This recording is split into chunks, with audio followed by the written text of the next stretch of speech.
प्यारे बच्चों, मैं रंजना राय अयोध्या दास राजकीय कन्या इंटर कॉलेज गोरखपुर कक्षा 9वीं के हिंदी के कक्षा में आप सभी का स्वागत है। आज हम लोग हिंदी के एकांकी खंड से एकांकी का उद्भव और विकास पढ़ेंगे। सबसे पहले बच्चों हम चलते हैं कि पिछली पाठ्य योजना के अंतर्गत शिक्षण कार्य में हम लोगों ने क्या क्या ज्ञानार्जन किया। पूर्व ज्ञान में हम लोगों ने एकांकी के स्वरूप को जाना, एकांकी के तत्व को जाना और एकांकी के प्रकार को जाना। आज के शिक्षण कार्य का उद्देश्य हमारा क्या है बच्चों? एकांकी के उद्भव को जानना और एकांकी के विकास को जानना। आइए 4 पंक्तियों में हम एकांकी के उद्भव को आपके सम्मुख प्रस्तुत करती हूँ। नाटक से हुआ एकांकी का उद्भव, अल्पाकार लेकर उभरा गद्य विधा का वैभव। अल्पाकार लेकर उभरा गद्य विधा का वैभव, अल्प समय में नई चेतना का अलख जगाया। अल्प समय में नई चेतना का अलख जगाया। एकांकीकारों ने यह दिव्य प्रकाश दिखाया। बच्चों, यह दिव्य प्रकाश दिखाया। आइए अब हम लोग अपने मुख्य विषय की ओर उन्मुख होते हैं। एकांकी का उद्भव। बच्चों, जैसा कि उद्भव से ही आपको प्रतीत हो रहा होगा, महसूस हो रहा होगा, उद्भव का आशय है उत्पन्न होना। हिंदी एकांकी के जन्म के संबंध में अनेक प्रकार की भ्रांतियां विद्यमान हैं। एक वर्ग हिंदी एकांकी का विकास संस्कृत नाट्य कला को मानता है, तो दूसरा वर्ग एकांकी को पाश्चात्य साहित्य की देन मानता है। यद्यपि भारतीय संस्कृति में रंगमंच, अभिनय तथा रूपक उपरूपकों का प्रयोग प्रचुर हो रहा है। भारतीय नाट्य शास्त्र में उन उपरूपकों के अनेक ऐसे भेद हैं जो एक अंक वाले हैं। संस्कृत साहित्य में वर्णित नाट्य भेदों की समीक्षा की जाए तो हिंदी एकांकी के वर्तमान रूप के लिए हमें पाश्चात्य साहित्य की देन स्वीकारना पड़ेगा। बच्चों, संस्कृत साहित्य में वर्णित नाट्य भेदों की समीक्षा की जाए तो हिंदी एकांकी के वर्तमान रूप के लिए हमें पाश्चात्य साहित्य की देन स्वीकारना पड़ेगा। आइए आगे देखते हैं बच्चों। एकांकी का जो आधुनिकतम रूप आज निश्चित सा हो गया है, उसकी उपज इंग्लैंड में 19वीं शताब्दी के अंत में कर्टेन रेजर अथवा पट उन्नायक से मानी जाती है।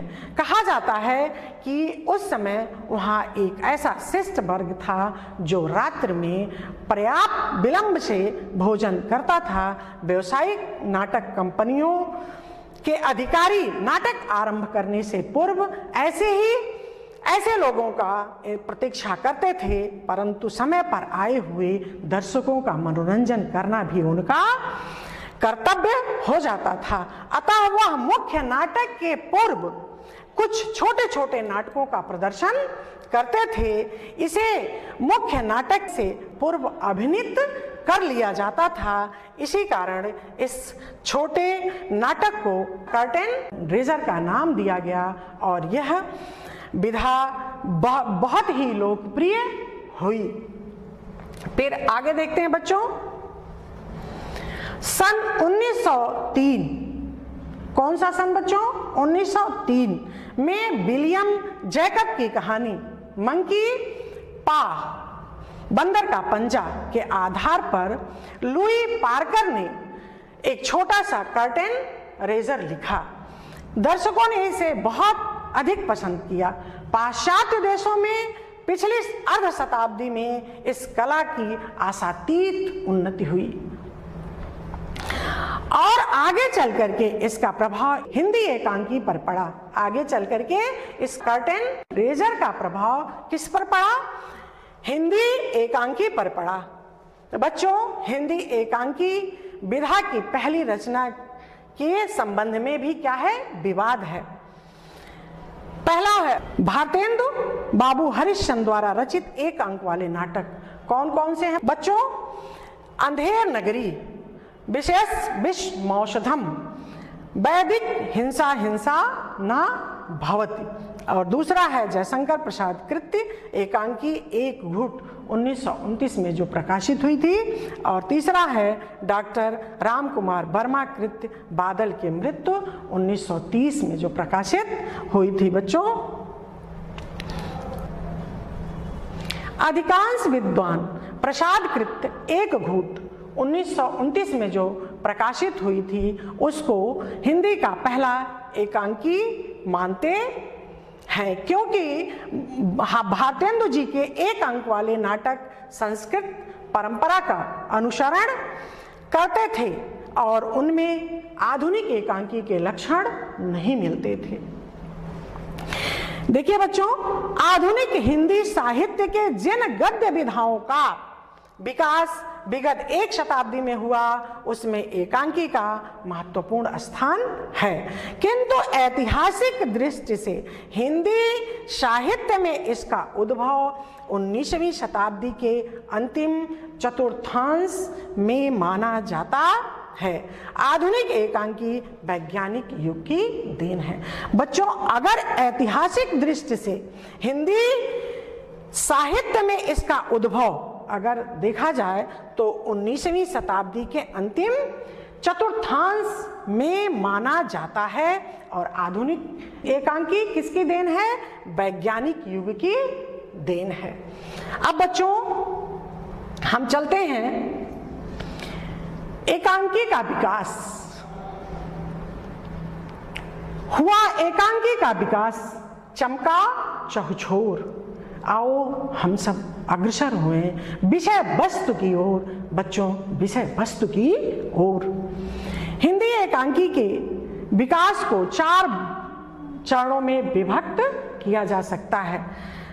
पहला है भारतेंदु युग, दूसरा है द्विवेदी युग, और तीसरा है प्रसाद युग, और चौथा है प्रसादोत्तर युग। अब सबसे पहले हम देखते हैं बच्चों भारतेंदु युग। एकांकी के क्षेत्र में भारतेंदु जी ने संस्कृत के उपरूपकों की शैली में भाड़, प्रहसन, अंक और नाट्य रासक इत्यादि की रचना किया। इस प्रकार हिंदी के एक अंक वाले नाटक लिखने का सर्वप्रथम श्रेय भारतेंदु जी को है। भारतेंदु जी द्वारा रचित एक अंक वाले नाटक में कौन कौन से नाटक आते हैं? पहला है भारत दुर्दशा, धनंजय विजय, अंधेर नगरी इत्यादि। अब भारतेंदु युग में दूसरे एकांकीकार कौन है? बालकृष्ण भट्ट। इनके द्वारा रचित एकांकी कौन कौन सी है? शिक्षादान, जैसा काम वैसा परिणाम, बाल विवाह एकांकी इनके प्रसिद्ध हुए। इसके बाद आते हैं लाला श्रीनिवास दास, प्रहलाद चरित्र, रणधीर, प्रेम मोहिनी इत्यादि एकांकियों की रचना इन्होंने की। और देखते हैं बच्चों, इसके बाद है श्री राय कृष्ण दास। इनकी कृत्य जो है वो है दुखीन वाला। उसके बाद श्री देवकांत त्रिपाठी, कलयुगी विवाह, रक्षाबंधन, स्त्री चरित इत्यादि। इसके बाद है श्री प्रेम घन, प्रयाग रामगमन, संयोगिता, स्वयंवर इनकी एकांकियां हैं। श्री लाला काशीनाथ खत्री, ग्राम पाठशाला नाटक, बाल विधवा संताप, निकृष्ट नौकरी इत्यादि एकांकियों की रचना किए। बच्चों, सभी एकांकीकारों ने समाज सुधार और पौराणिक आदर्शों की प्रतिष्ठा के लिए एकांकियों की रचना किए। जो उस समय जो सामाजिक जो देश काल वातावरण रहा उसके प्रति हमारे एकांकीकारों ने मनन मंथन किया। समाज में जो फैली दुष्प्रवृत्तियां थीं, जो भेदभाव थे, जो विकार थे, उस पर उन्होंने मनन मंथन किया और अपनी लेखनी उठाई और समाज को सुधारने का प्रयत्न किया। समाज में उस समय फैले हुए क्या थे? बाल विवाह था, विधवा विवाह था, समाज में ऊंच नीच, छोटे बड़े के तमाम तरह की ऐसे समाज के विकृतियां सुरसा की तरह मुंह बाए खड़ी थीं। बच्चों, उनको दूर करना समाज के लिए नितांत आवश्यक था और इन एकांकीकारों ने अपनी लेखनी के माध्यम से समाज को सुधारने का सतत प्रयत्न किया। अब दूसरा है पौराणिक आदर्श। पौराणिक आदर्श क्या है? मनुष्य में मनुष्यता का उदय, हमारे पुराण में जो प्रतिष्ठित, जो स्थापित आदर्श हैं, जो हमें दिखाई देते हैं, जो हमें रोजमर्रा की जिंदगी जीने के लिए प्रेरणा देते हैं, जिसमें भाई भाई के प्रति क्या कर्तव्य है, पुत्र का पिता के प्रति क्या कर्तव्य है, पिता का पुत्र के प्रति क्या कर्तव्य है, नागरिक का राष्ट्र के प्रति क्या कर्तव्य है, ये पौराणिक आदर्श हैं। और इनके प्रतिष्ठा को संरक्षित करने के लिए, प्रतिष्ठित करने के लिए कि इन पर किसी तरह का आंच ना आवे, इन एकांकीकारों ने अपने लेखनी के माध्यम से सतत प्रयत्न करते हुए इसकी प्रतिष्ठा को बनाए रखने का प्रयास किया। आइए बच्चों, अब हम देखते हैं दूसरा युग। कौन सा है? द्विवेदी युग। भारतीय युग में जो एकांकी संस्कृत की परिपाटी पर रचित हुआ था, वह द्विवेदी युग में नए रूप में विकसित होने लगा। बच्चों, भारतीय युग में जो संस्कृत की परिपाटी पर एकांकियों का रचना हुआ था, वह द्विवेदी युग में वो नए रूप में विकसित होने लगा। उसमें क्या था बच्चों? नई समस्याएं, विचारधारा एवं गद्य की शिष्ट भाषा का प्रयोग आरंभ हुआ। द्विवेदी युग के एकांकीकारों का नाम पंडित राधेश्याम कथावाचक, नंदी प्रसाद श्रीवास्तव, ब्रजबासीलाल शास्त्री, शिवराम दास गुप्त, बद्रीनाथ भट्ट, बेचन शर्मा, उग्र और राम नरेश त्रिपाठी इत्यादि इस युग में विशेष रूप से एकांकियों की रचना किए। ये था दूसरा युग बच्चों, द्विवेदी युग। अब हम बढ़ते हैं बच्चों तीसरे युग की तरफ।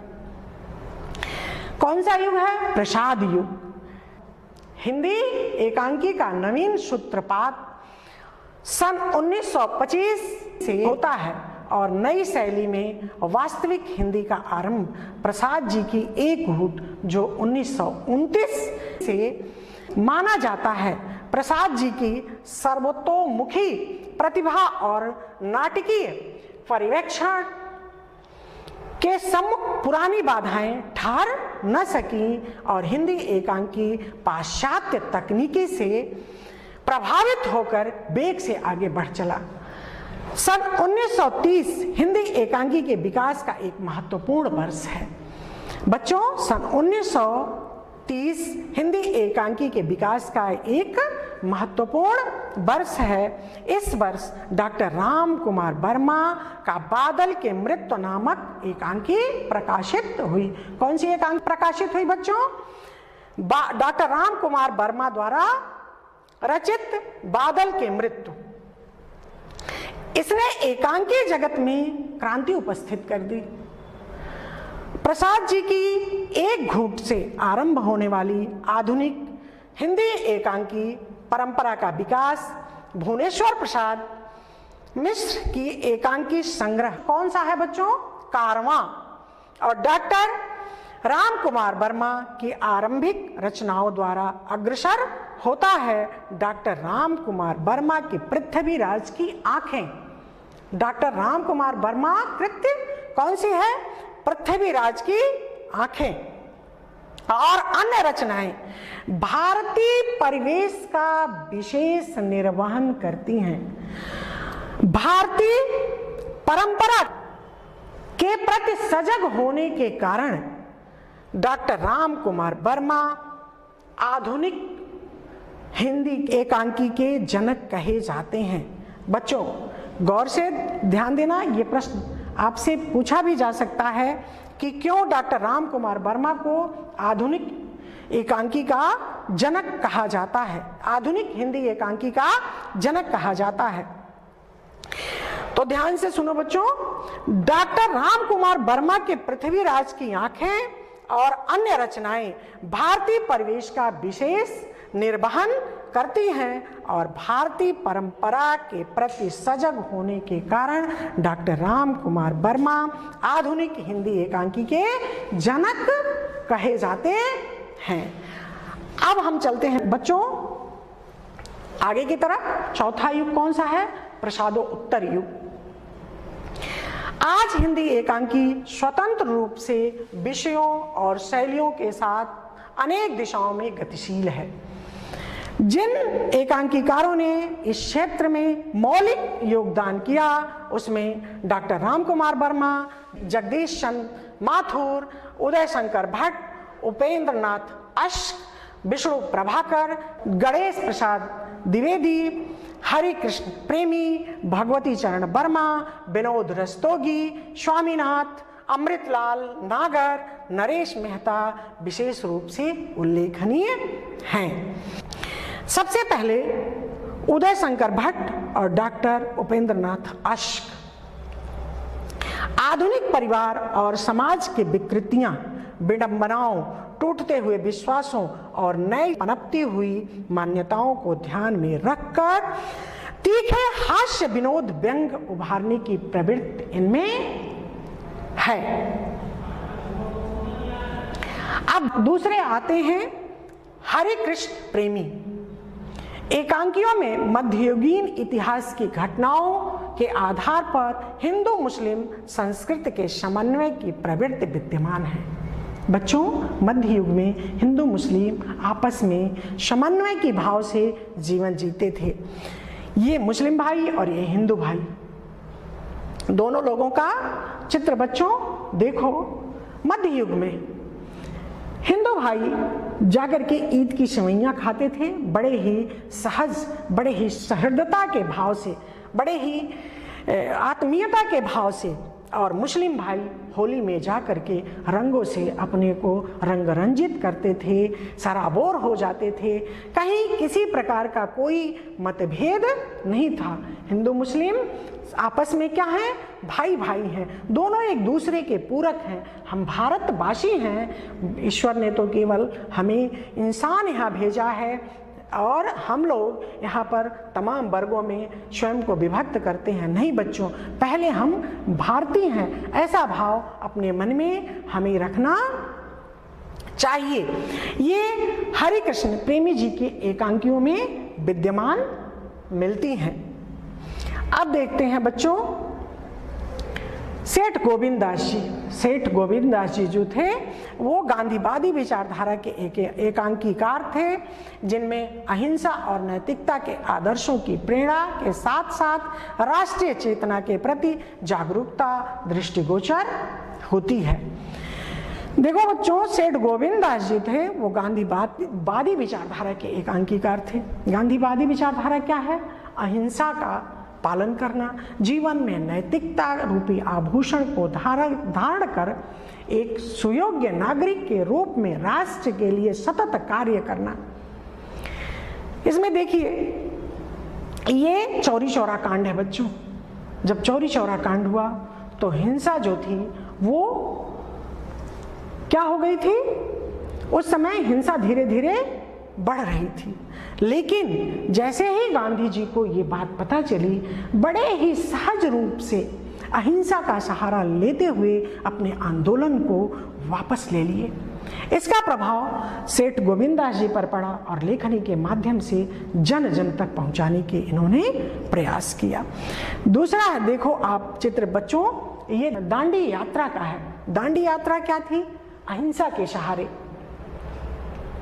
अहिंसा के सहारे राष्ट्र को सुदृढ़ और समृद्धशाली बनाना, भारत माता की रक्षा करना। किसके सहारे? अहिंसा के सहारे। गांधी जी कहते थे कि जो युद्ध तलवारों से जीती जाती है वो तलवारों से छीन ली जाती है, अतः हमें अहिंसा का सहारा जीवन में हमेशा, कितनी भी जीवन में मुश्किलें आए, हमें अहिंसा के रास्ते पर ही चलना चाहिए। ये राष्ट्र के प्रति कैसे हमें एकजुट होकर के राष्ट्र को संरक्षित और सुरक्षित रखना चाहिए। बच्चों, इनकी एकांकियों में ये झलक विद्यमान हैं। अब देखिए जगदीश चंद्र माथुर मध्यम वर्गीय समाज और जीवन की दैनिक समस्याओं का ज्वलंत प्रश्नों को मुखर करते हुए रूढ़ियों के प्रति तीखे आघात करने में ये कुशल हैं। मध्यम वर्गीय समाज और जीवन की दैनिक समस्याएं क्या हैं? जीवन में दैनिक समस्याएं मध्य वर्ग में अनेक हैं। तो उन समस्याओं को एक पेड़ के नीचे सारे लोग बड़े ही सहृदयता के साथ बैठ जाते थे। एक व्यक्ति उसमें सम्मानित होता था जो सबके बातों को सुनता था और सुन करके बड़े ही सहज भाव से आत्मीयता से सबको मार्गदर्शन दे देता था और सब लोग बिना विरोध उसका सम्मान करके जीवन की समस्याओं का निराकरण कर लेते थे। और दूसरा है रूढ़ियों के प्रति। रूढ़ियाँ क्या है बच्चों? बाल विवाह, विधवा विवाह ना होना, बेटा और बेटियों में अंतर कि बेटे ही सब कुछ कर सकते हैं, बेटियां नहीं कर सकती, ऐसा कुछ नहीं बच्चों। जिस क्षेत्र में हमारे लड़के हैं उसी क्षेत्र में हमारी लड़कियां जाकर के सतत जीवन के एक एक क्षण को राष्ट्र के लिए, समाज के लिए, परिवार के लिए कंधे से कंधा मिला करके अपना कर्म क्षेत्र निर्धारित कर रही हैं और सतत आगे की ओर बढ़ रही हैं। इन चित्रों में एकांकियों की झलकियां आप दिख रही हैं बच्चों। ये मध्यम वर्ग के समाज की दैनिक समस्याएं हैं और रूढ़ियों पर जो उन्होंने क्या किया है, तीखा आघात किया है। यहाँ देखिए बच्चियां कैसे खिलखिला के हंस रही हैं और आगे बढ़ने के लिए प्रयत्नशील हैं। अब देखिए बच्चों, विनोद रस्तोगी और स्वामीनाथन के एकांकियों में सामाजिक परिवेश का यथार्थ रूप का चित्रण देखने को मिलता है। बिल्कुल सत्य, जैसे अभी आप लोगों ने बच्चों पढ़ा होगा या पढ़ेंगे आगे, नहीं पिछले उसमें पाठ्य योजना में मैंने बताया था नए मेहमान। नए मेहमान क्या है? वो यथार्थवादी एकांकी है। उसको बच्चों आप देखिए स्वामीनाथन और विनोद रस्तोगी जी के एकांकियों में ये चीज़ें देखने को मिलती हैं। लक्ष्मी नारायण लाल जी के एकांकियों में ग्राम जीवन की समस्याओं का विशेष रूप से उभारा गया है। इनकी एकांकियों में आंचलिकता का पुट विद्यमान है।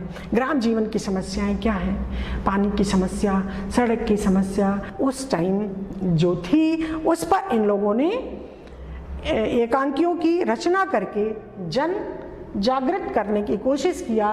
देखिए दूर दराज गांव में हम जाते थे, फिर घड़े में पानी लाते थे।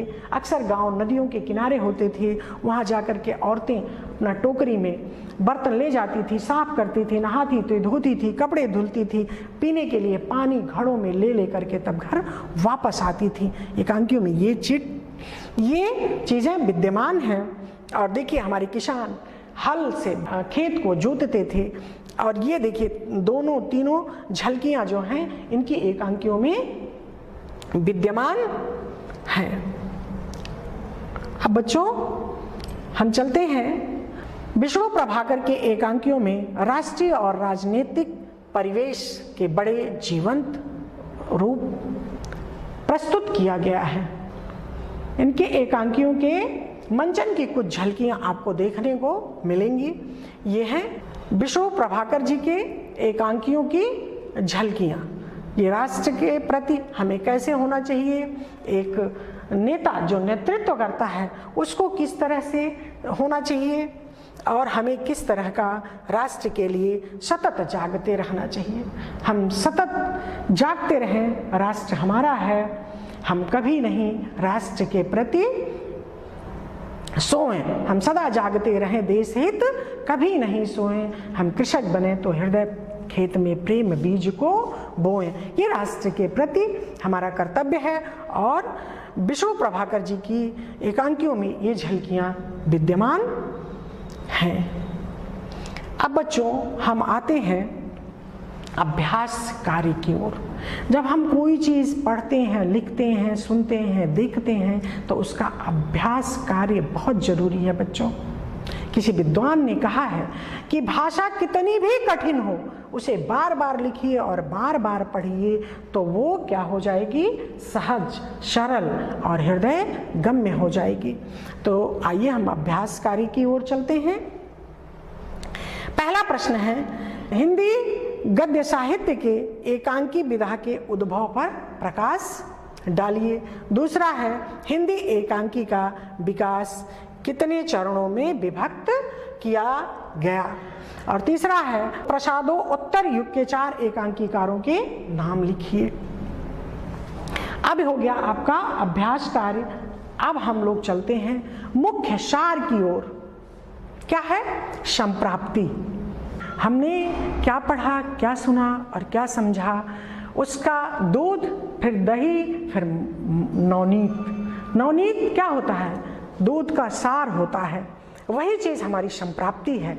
हमने उसमें क्या क्या अनुभूति किया और अनुभूति करके जीवन को किन किन कर्म क्षेत्रों में जा करके और उसे कैसे हम निरूपित करेंगे, उसको अपने कर्म रूपी निर्मल निर्झरी से अभिसिंचित करेंगे, जन जागृत करेंगे, लोगों में नई चेतना लाएंगे।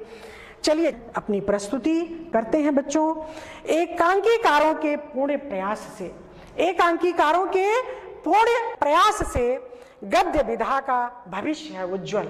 एकांकीकारों के पूर्ण प्रयास से गद्य विधा का भविष्य है उज्जवल। और एकांकी के भाव प्रभाव से, एकांकी के भाव प्रभाव से जनमानस हुआ विह्वल, जनमानस हुआ विह्वल। धन्यवाद बच्चों। अगली पाठ योजना में पुनः फिर मिलेंगे। सुरक्षित रहिए, संरक्षित रहिए।